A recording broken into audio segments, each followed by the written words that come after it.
writing us anyway. Yeah. That's a start. You will not. Well, I am now.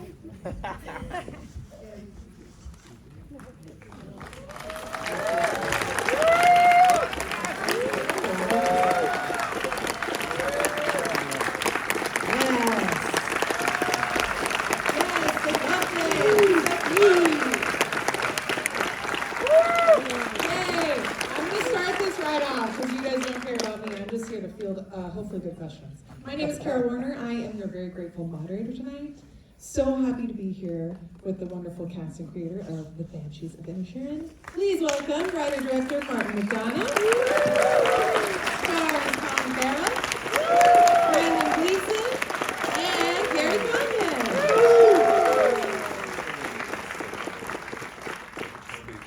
I would love to start with Martin. No. Please. What was your process for this one, and how did it differ at all? And when do you let your actors know that you're thinking of them for what you're writing?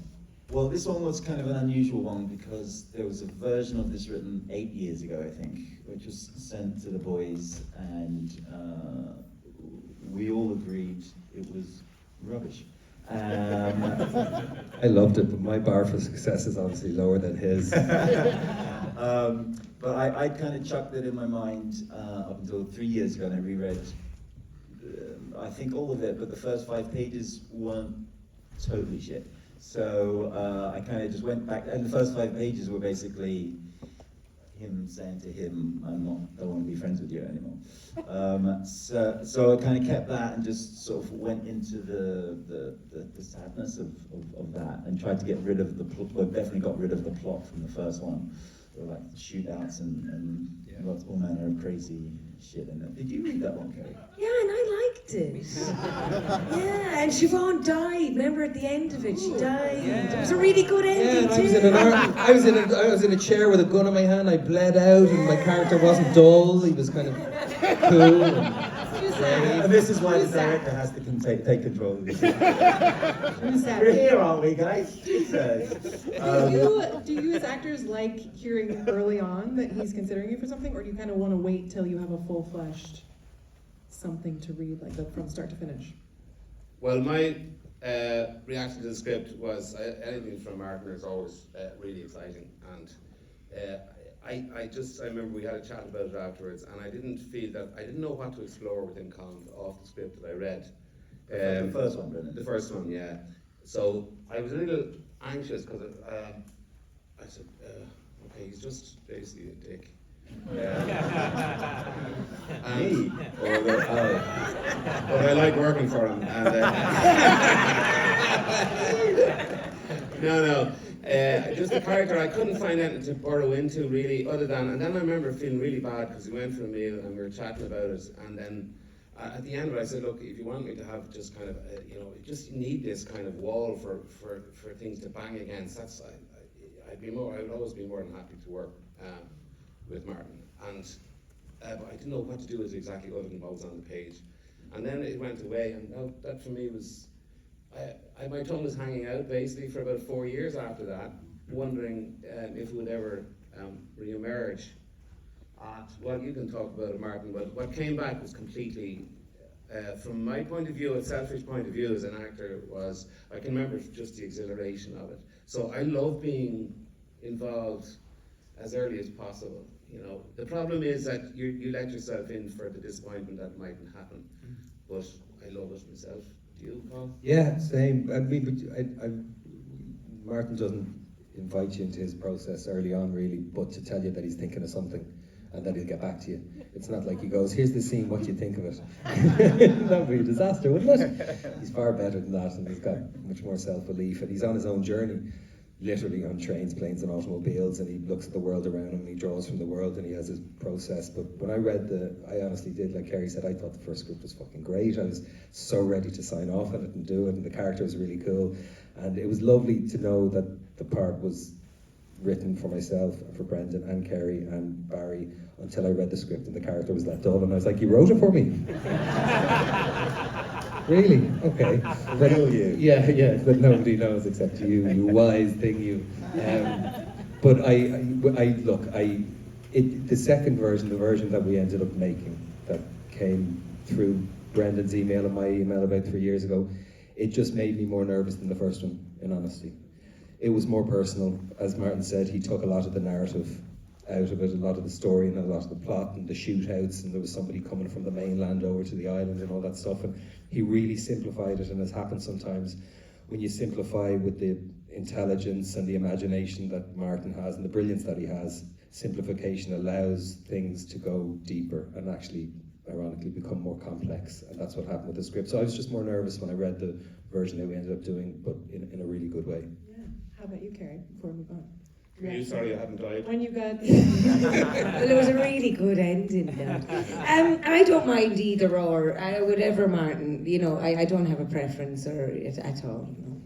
The one thing I've loved, as I think there's a lot of actors in this room, but I just think it's been so much fun to watch this wonderful group of creators. You clearly like each other, which is, I think, they could be acting for us. But can you talk a little bit about what you enjoy most watching each other do, in maybe like a favorite scene that you're not in, just like in watching each other work on this film? It can also be Martin too, watching Martin work. Crickets. I tell you, there was one thing I saw just the other day, actually. You know, and I hadn't seen you. I'm too busy looking at my own stuff. Do you know the way you look at your own stuff? Well, come on, we all look at our own stuff. Okay. So when I looked at your reaction to when Barry says, you know, can I come over for supper? And I'm going, I don't know about the supper or whatever. And your reaction to that, and I loved it because I couldn't see it when I was doing it because you were beside me, but it made me laugh when I watched it and I saw it. Yeah. Thank you. Mugging again, I was. Thank you. No, it was odd. What happened was, in terms of working on this thing, in terms of working it, you know, because we did 3 weeks rehearsal, which was fantastic. So we kind of interacted with each other, and you know, the whole thing was up there, and you know, just we were talking about it the other day. Then the musicians came in. And we had a few tunes near the end of the rehearsal where we were recording just a few kind of guide tracks and things. So there was a kind of a really esprit de, you know, de corps, if that's the right expression, that Martin had fostered with all these people that, you know, were bringing such incredible things. I think even Aaron Monaghan, you know, the guy like with the ice cream truck. It's just, there was a kind of an extraordinary kind of thing that was created in the rehearsal. And then we went on the island, and the island itself became a small, we were so, it's such a small place on Inisherin for the first 3 weeks, that the community became it was an odd mix of being with the actual islanders, who are not really like what the Inisherin was. You know, in terms of the affability and just the welcome, the kindness and everything. But amongst ourselves, we'd see each other cycling by, or we'd see, it became... There was no escaping the set. There was no set. I mean, they built John Joe's pub and Siobhan and Porrick's place, and Colin's place already existed. It was already a structure that was there, and it was just redressed for the period. But every time we'd wrap a day's work, you'd just go down the hill, and in whatever little house, Kerry had her own house, Brendan and Mary's wife had a house, I had a cottage. I could see the cottage that was our cottage from the back of my house, and it was lovely. It was just, there was this kind of totality of experience where the lines, I think what you mean as well, is the lines between the fiction that we were unfolding and the lives that we were living when we weren't on set kind of began to meld in the most beautiful, beautiful way, so that nothing seemed like a stretch. We were just kind of cohabitating this world and this tone play for the 8 weeks that was there, and it was really beautiful. Everything seemed so simple. It was kind of a magical time, and the islands were full of animals. There was donkeys and cats everywhere, and horses and cows and everything, and there was just this cacophony of music for the animals. That it was a very, very special time. Who had the magic touch with your animal co-stars? It wasn't me anyway, I know that. I will. No, you were very easy with them. Kerry Condon would be the chief wrangler. Yeah, I love animals, so that was easy, yeah. Colin didn't really get on. Colin, you were great with the horse, though, not in the car. I was great with the animals. I'm saying that they weren't great with me. But that's true, yeah. It wasn't it was very, very one-way relationships with me and the animals. No, I loved. Jenny was a pet. She was a beautiful, beautiful animal, and she had her little support donkey, Rosie. Because film sets can be a very confusing place if you don't know what you're doing, and it would be unfair to expect a 2-year-old donkey on her first film set to know what she was doing. Of course. So when she'd get a little bit nervous, they'd say, "Bring in Rosie." And Rosie'd come around the corner of the door, and then you'd see Jenny, and she'd calm down a little bit, and it was lovely. And then the horse, Minnie. Minnie, yeah. Minnie was great. I mean, again, you can't blame the horse for being a bit narky sometimes with the big thing on its back, and us, me lashing it, and I never lashed it. You weren't lashing it. No, I didn't. I was like, you were... No. Bad picture. No. I was very Tried to gentle. back him off the cliff, would you? The horse did try to back me off the cliff one day, and that was... The dog bit you. The dog bit me. My dog bit you. I was feeling very unloved. They were all doing me a favour and keeping me in character as the unwanted. When the credits came down, you know, Colin was heard to remark, "Yeah, there was no animals hurt in this movie." Yeah. Did you hear that Jenny's living a lovely life now, yes? Yes. Jenny's out to pasture, isn't she? Yeah, one and done. One Yeah. film. She was like, "No, I've had enough." Yeah, we thought she needed a little reward for how brilliant she was in the film. So we put her out to pasture. We've seen photos. She's looks like she's put on a little enjoying weight. She has put on weight. It's cute. Looks like she's enjoying life. Yeah, they're selfies. Oh, she's kind of chubby and older now. Yeah. One other sort of unsung production hero, possibly. I would love to hear you talk a little bit about Sheila, because I heard that Sheila's plays Mrs. McCormack, our Banshee, who's now 90, but she almost didn't. She almost wasn't. Could you talk a little bit about she powered through in a way I don't know if everyone knows about? Yeah, she broke her shoulder maybe like 3 weeks before the shoot. So there was a chat with Graham, our producer. I loved, you know, Sheila's audition was astonishing, and I definitely didn't want to lose her. So the costume people came up with like a perfect little sling to tie the sling so you wouldn't even know that she had this fracture. And but she was just a dream. She's a brilliant actress. You loved her, didn't you? Oh, I love still. Yeah. Not that fickle, Martin. Only a year ago, and we have little texts back and forth every now and then. Sheila's amazing. She's amazing, and she's just been at it so long. And she opened up a one-woman show there in Dublin 4 weeks ago or something. And she turned 90 2 weeks ago. And I got a picture on my text from Jeanette, the script supervisor, saying, "Look who I'm with today on a film set." And there's a picture of Sheila from a month ago doing another gig where she's playing a nun. Yeah. She's in the habit.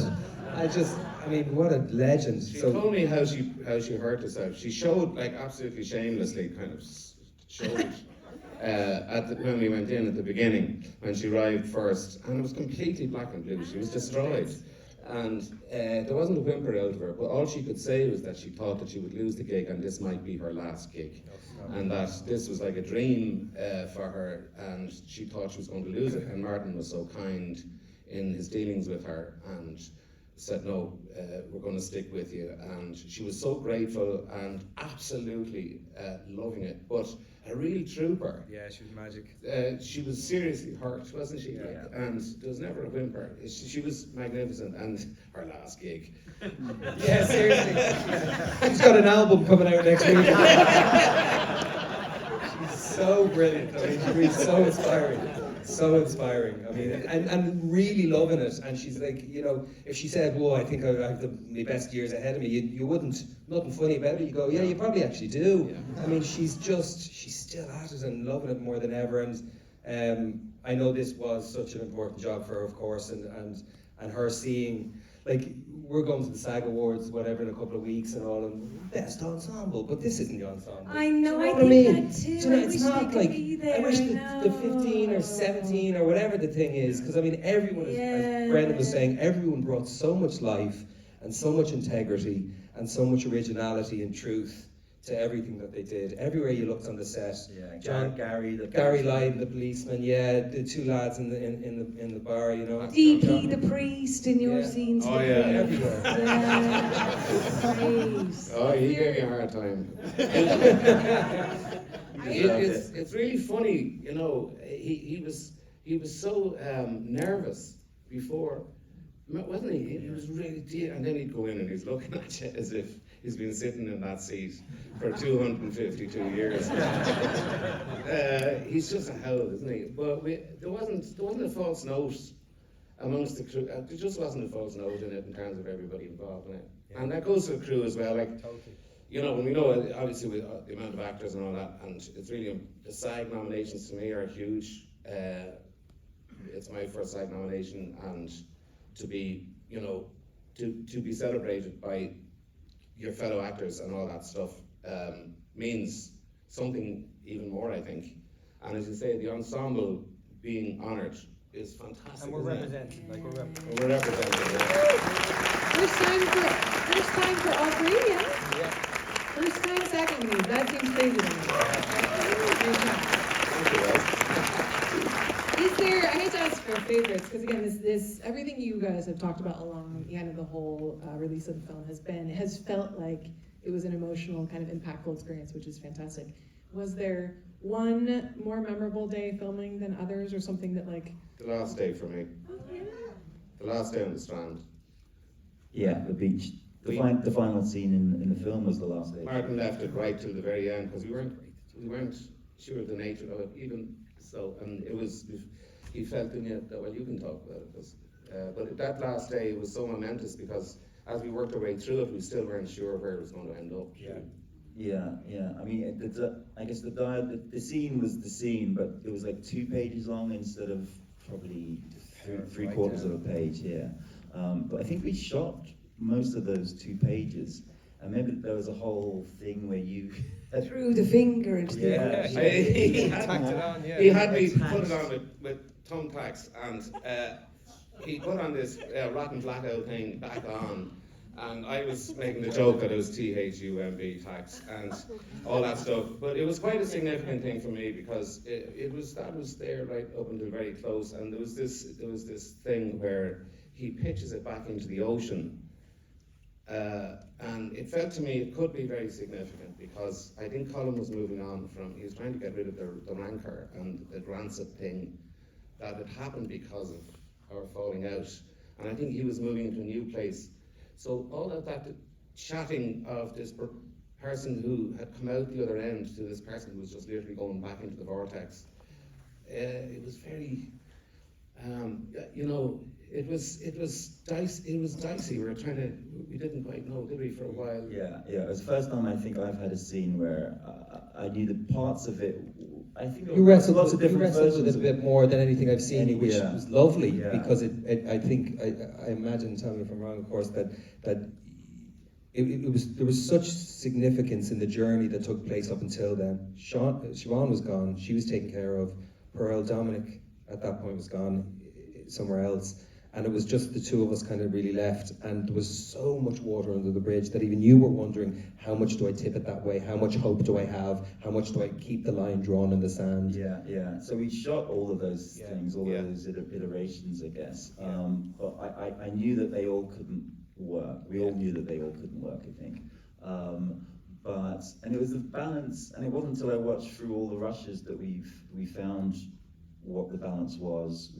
We cut out probably 1.5 minutes of what we could have had, and kept this dark place that you're in, this asking for forgiveness place that you're in, and sincere forgiveness. And those are 2 sort of impossible to reconcile places. But then also this little bit, I always find a teeny bit of hope in that final line. Which we shot that line, remember, you came back and did it probably 20 times in a row. And I knew that if we got that right, that we could have all 3 things, I think. You know, a little hope and you know, both truths of the characters. I still don't know where it goes. I mean, I truly have no purchase over it, you know. There's a life that exists after the film ends, and that life, if it exists in the imagination of anyone who sees the film, as much as I have any purchase over it. Well, I just keep thinking it took 100 years for us to kind of start to really properly forget about the Civil War at home. And the Civil War has a background to it, which is, I think, fantastically well placed, in that it just reminds you that when this is reenacted on a larger, even more savage scale, we had a civil war, and the political parties were riven even up until, you know, relatively recently. And there was so much goodwill on both sides not to do this, and they did it anyway.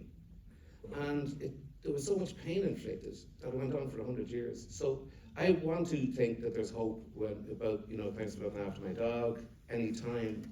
That for me, there's a chink of light. But it's been a long fall from innocence to, you know, whatever place you're in at the end. Innocence has no place in it. Yeah. That's over. So it's a long journey, I think, ahead of it. That if there is that hope, it's a long journey ahead. I think human beings, yes, absolutely. I think human beings can reclaim lost innocence, but therapy wasn't big on the island back then. Do you know what I mean? They went go and do an ayahuasca, you know, or going on journey retreats and stuff.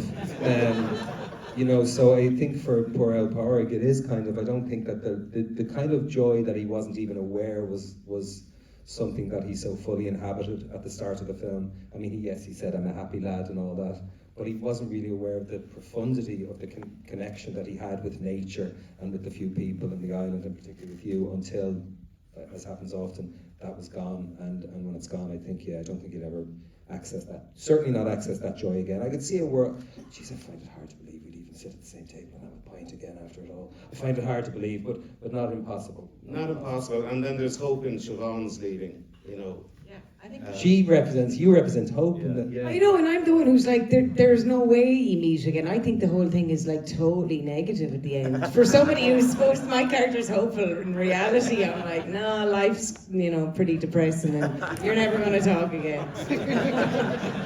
one thing I think, you might have mentioned it before, but I would love to hear like what you've enjoyed about the reactions to the film, kind of collectively, because I think I heard mentioned that some people side with Colin's characters, some people side with Brendan's character. I don't know if it's still, from what you've received, if it's still sort of divided, or I don't think there's a universal reaction, right? Like, because it's such an emotionally powerful thing. I do think Siobhan's pretty hopeful at the end, though. Yeah. We're gonna pick one happy. Anyway, what do you Yeah, like think? she's smiling I couldn't believe it when I saw the film, because I wasn't there on the boat, of course, that day when you shot that bit, and I'm waving, and I couldn't believe you were smiling. It was so beautiful.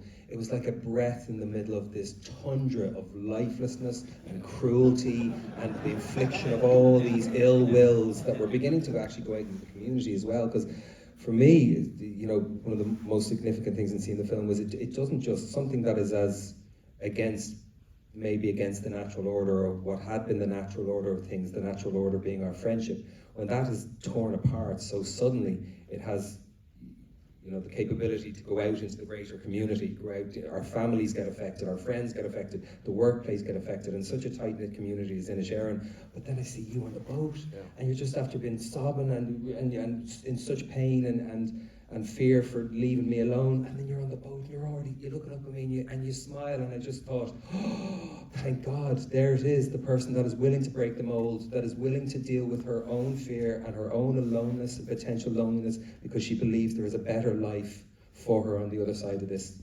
It was so beautiful. Yeah, it was really, I thought it was, actually that's the answer to my favourite scene, possibly. No, because, no, but honest to God, it was so powerful when I saw that. That was a great thing as well about, you know, what you were a little talking about a bit earlier, about seeing what other people were at. You know, we were kind of conscious, we were kind of around it a lot, so we were seeing a lot of what was going on. But those scenes that you weren't a part of, like, you know, it was tear country what was happening. When you're awake in the bed, where the two of you, and you're crying and you're pretending, geez, I was gone. That's so, it was so, I don't know even how to describe it, but it was really moving. So, that was what I remember. I remember all the sunshine that never happens on the west of Ireland coast, and that we got remarkably, and just the deep friendships that we had during it, but also the fact that the film is so successful in its own self. It just feels that it has an integrity of, when I watch it, I find myself moved by those moments. Like that particular one for me, I think, in the bed is completely heartbreaking, and there's no choice, as you say, and you opt for hope in the end. So it's like, yeah, that's what I'll take from it, is that it's Yeah. reaching people as well. Yeah. And that's why the celebration about this stuff, as I say, the SAG one is kind of the one for me in a way, because the rest of it is great, and we know all what that is, and it is great to celebrate it. But the fact that it's reaching out into people that are trying to do the same stuff, trying to make communication with, great writing, going into proper, brilliant, sort of inspired directing, getting the kind of acting ends of things through, and then actually reaching, like, when we went to Venice and we got that big ovation, it was the moment where they started laughing before they could read the subtitles that got me. I said, Jesus, like, we thought there'd be trouble with the language a little bit, understanding it. They understand it, the Italians understood it. And that's the feel-good factor for me most out of the movie. Yeah, that's easy. We're low on time, unfortunately, but we do have time for everyone to give us like a last word, a moment of appreciation, either for your fellow cast member or, the reception the film has received. Is there anything you want to leave people with? Well, for me, it was, it's kind of dreamy when you write something for 4 actors and then they take it and run with it and make it something that you could never have imagined. And that's what these 3 and Barry did for me. Just astonishing work. And just new facets of, I knew how fantastic you all were, but I saw so many different facets of truth in this that I was just blown away. Thanks, man. Thank you. Thanks, man. Cool, thank you. Leave it there. Yeah, it's just I like that. I honestly, I've been lucky enough to work as an actor now for 26 years or something. And if one was bored enough to go back in over my interviews about various productions, you'll hear me say what a great time I had in the production, and what I'm about to say may seem disingenuous. But that's only because I've been spoiled by working on really great productions a number of times through the years. I've worked with extraordinary actors who've had big parts, supporting parts, day parts, background, whatever you call it. Everyone's there to will the story into being and to support each other. But a lot of it was to do with where we shot.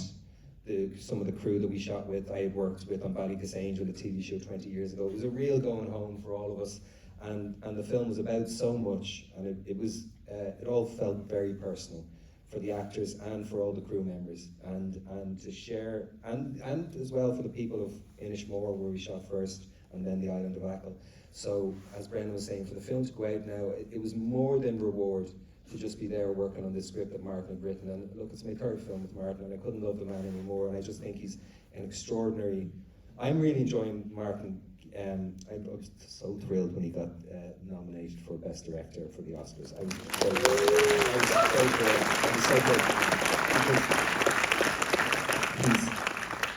The applause could have been 2 seconds less, but we'll have to listen to that now. No, I'm joking, but the thing is, he's such an extraordinary writer that I think at times it's hard for people to see past the quill and to see what an extraordinary director he is. And he designed this film meticulously.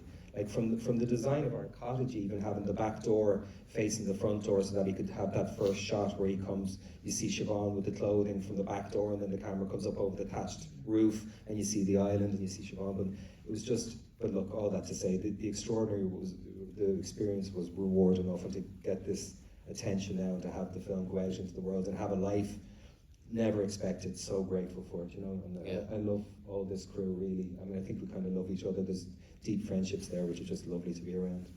Yeah, I mean, for me, it's like having been on everything you strive all the time, but this is the one where you say, I knew it could be like this. I knew, because that's, I'll leave it at that.